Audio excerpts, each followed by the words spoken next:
Hello, beautiful people. I want to do this video today. This is not going to apply to the majority of the knife community, or it's probably going to be my least popular video, but I just wanted to talk about something because I find that I have to defend some of my purchasing decisions based on my handicap or my disability. Um, it's not something I'm proud of, but because I have really bad crippling diabetic neuropathy. I have since got my blood sugar under control. I'm trying to live a little healthier. However, once you get neuropathy, there's no cure for it, and causes you a lot of pain in your hands and feet. But even more negative than that, what it's done for me is it's caused me a severe loss in dexterity in my hands and fingers. Um, I don't have a whole lot of feelings in the tips of my fingers. That doesn't make any sense when I tell you that they hurt all the time. But I'm talking about as far as being able to touch things and and get a proper feel for what I'm doing. It really does affect me. So when I got into the knife community, it was about the same time that my neuropathy was getting pretty bad. I was not able to work a lot, so I had a lot of time on my hands. I watched a lot of YouTube, and I discovered Mr. Nick Stassa at Stassa 23 Knife Therapy. Um, Nick was very pivotal in my purchasing decisions and getting me into knives. When I wanted an opinion about a knife, I would always watch Stassa 23's reviews because if there was an issue with the ergos and the comfort of a knife, Nick always covered that. And I felt like he had a view on it that other knife channels didn't, because they didn't understand. It's hard to think that you can have a loss of feeling in your hands, yet them also be super sensitive at the same time. But that's just the way it is. So I want to talk about a few things. You go back to something like a buck 110. This is your dad's knife, your grandpa's knife. I really struggle with this knife sometimes opening it because it's so stiff. I love this knife. I can use this knife. It's a back lock. Sometimes I struggle to engage the back lock and I have to close it two-handed. So this is not the most convenient knife for me. This is also a back lock, or I'm sorry, it's a triad lock from Cold Steel. I absolutely love the performance of this knife, the way that it cuts. I gave $60 for this knife used on the secondary. It had never been sharpened. It was like new in box. I don't think you can beat it. However, for my disabled hands, there have been times that, and this might be one of them. I got it. There have been times that I can't disengage that triad lock at all. Now, in all fairness, I do feel like the Code 4 is the hardest. I don't know why. It just seems like it has a lot more spring tension. I've owned and handled several other Cold Steels that I didn't struggle with, but it, it it saddens me as much as I love that knife. I don't carry it a whole lot because there's times I can't close it at all. I actually did a video where I was just talking about the knife, and I had to set it to the side on the video because I couldn't close it, and I was too ashamed to admit that. But anyway, however, with the improved technology and designs and knives, we're getting a lot of opening and closing options now. And the one thing that I found though that is really sad for me is that um, everybody is into titanium frame locks now. The majority of your high-end knives are titanium frame locks. However, and I know most people can't flick their Chris Reeve knife open, but a lot of the times I can't open it. Yeah, there's times I can't open it at all.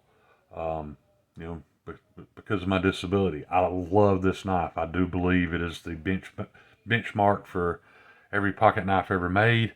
Um, I just can't carry it every day because of that. I still love it. Trust me, guys, we're going somewhere here. As far as my Benchmades, um, I absolutely love my Benchmades. I just, Kaiser just released a knife with an adjustable crossbar lock.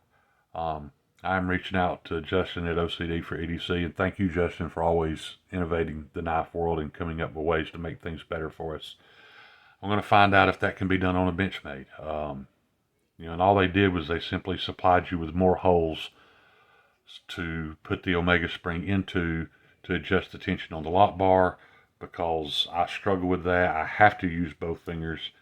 It's never a matter of whether that I can't close it. I just can't close it fidgety. I can't manipulate it smoothly. Liner locks I don't tend to have a problem with. When flippers got popular, I was super happy because that's one thing my hands can do. I can manipulate a flipper pretty well. So, I hate that flippers are kind of going away, especially front flippers, because I can't do that. My hands make it not possible.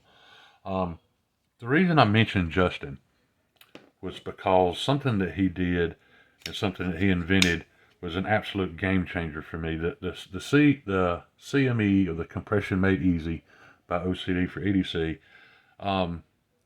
he invented it to make the knife a little more fidgety, or at least I'm assuming that's why he invented it. But what it did was it made this knife possible for use for a lot of people that it wasn't possible before. I can easily access that CME and disengage the lock on the Spyderco, whereas with like my PM2 that I don't have a CME on yet, I struggle with it. You can watch me. It takes me 5 to 10 seconds to get my finger in the right spot and apply that pressure that it takes to close it. So Justin, I really appreciate that. And I don't know if he was taking handicaps or disabilities into mind when he designed it. I know he had some lefties in mind, and I know it was a game changer for them. And what brought a lot of this up was I used to own a TR4 Auto, not this one. I owned another one, and I ended up selling it because my neuropathy had gotten so bad that I didn't trust myself to open it. To be honest with you, apparently some of the dexterity issues can be made better with neuropathy, and I did that by practicing the spotty flick. I used to couldn't spotty flick at all because of my neuropathy, and I just kept practicing at it and practicing at it until I got it. And what I realized had happened was not only had I learned to spotty flick, but I had actually recovered some dexterity in my hands. So that was a huge benefit for me. That was a great thing. I'm not a fidget guy. However, I do still maintain a regimen of spotty flicking my Spydercos daily, just to maintain that dexterity. I also use JN's therapy blocks. I do feel like they have helped me some. Some people think it's silly. He just randomly ground some wooden blocks and sanded them, and I just made them in my hands, and it keeps my fingers moving, and helps me maintain some dexterity. Now, we get to one of my favorite opening and closing methods. This is the Medford Smooth Criminal. A lot of people complain about the action on this knife, and I've handled multiple Smooth Criminals, and I've found that the action varies. Jared Neve has one that the action is great on. I feel like it's better than mine. However, the action doesn't really matter, because for a one-handed person, a person with any type of handicap or disability in their hands, the flipper tab doesn't matter. It wouldn't matter if I had thumb studs, because all you really need to do is mash a button and let the blade fall out. I know that wasn't very graceful. I'm under a camera. It's hard to do this stuff under a camera. And then when I want to shut it, I mash a button. I can let it fall shut. That's why I'm making this video, because I feel like the button lock is the king of handicap knives. And the great thing is guys, you don't have to spend $300 on a button lock anymore. You don't have to spend $100 on a button lock anymore. You guys know I don't promote Chinese knife companies. However, if you're in a situation where that's all you can afford, you can buy a Civivi or Kaiser button lock for somewhere between 50 and 70 bucks. And if that's what it takes for you to be able to carry a pocket knife, then hey man, more power to you. But I do feel like the button lock is the king of the handicap knives at this point, because granted, you know, the automatic is pretty much the same thing. I don't have to turn it upside down to let the blade fall out. It just flies out. But it is a little more difficult to close as it's spring loaded. Where with the button lock, you just mash the button, it'll fall shut. You can mash the button, let it fall open, and it locks. It's yeah, so it's the king of the handicap knives, and I'm really glad that they have grown in popularity, because that has meant that it's given us many more options. You know, like I said, not everybody can afford a $300 button lock, but now they don't have to. So that's all I got for you guys today. You know, if handicap knives don't matter to you, you don't want to watch the video, I get it. But I appreciate any amount of time y'all spend with me. Peace. Love y'all.